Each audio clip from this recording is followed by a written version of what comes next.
We all lose things. Keys, money, wallets. But eventually, in most cases, they do show up. The thing I lose the most? My hairbrush. I currently have 5 brushes at home, and I'm down to 1. And even then, I couldn't find it this morning, only finding it several hours later in the sock drawer, and I don't even remember putting it in there. But of all the things that have been lost, one of the strangest and largest things was an entire train, and it's almost inconceivable where it was reported to be found. The Zanetti Railway Company was excited. It had just advertised its maiden voyage of a new passenger train that was to leave Rome on the 15th of July 1911 and take passengers in top splendour to Milan, passing through rolling hills and valleys. Because this was a luxury train competing with the likes of the Orient Express, only the social elite and the wealthiest of aristocrats were permitted to join in a lottery-style competition to be the first to ride.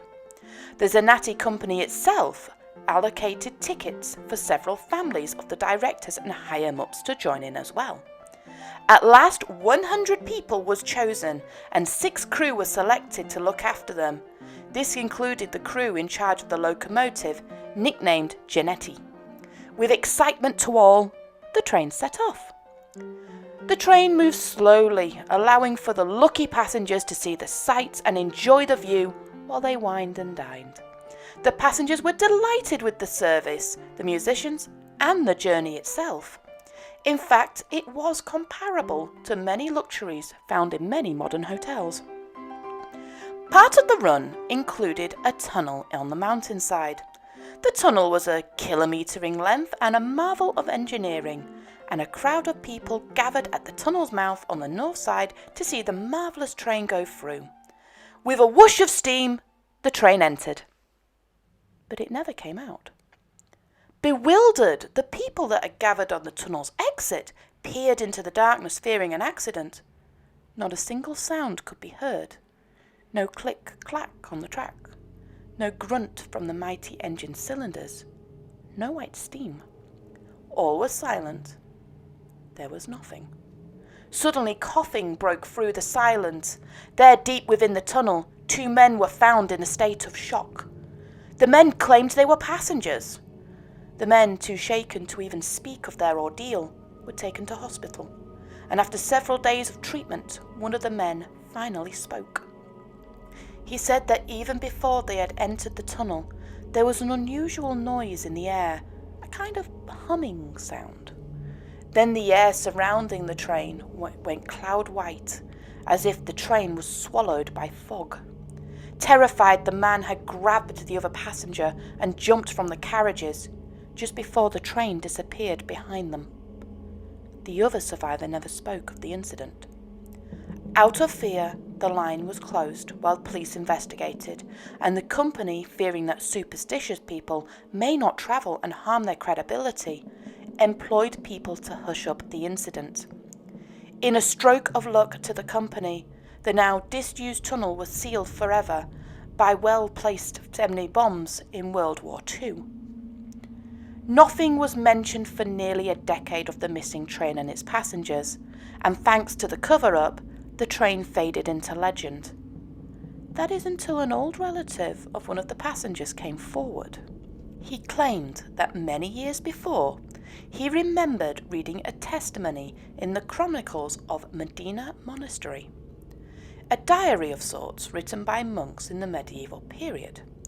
In it, one monk told of a story of a satanic metal chariot that breathed black smoke, pulling 3 smaller chariots.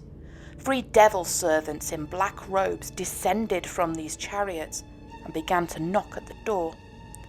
The monks went on to say that they denied them entry, and their prayers saved the monastery from harm.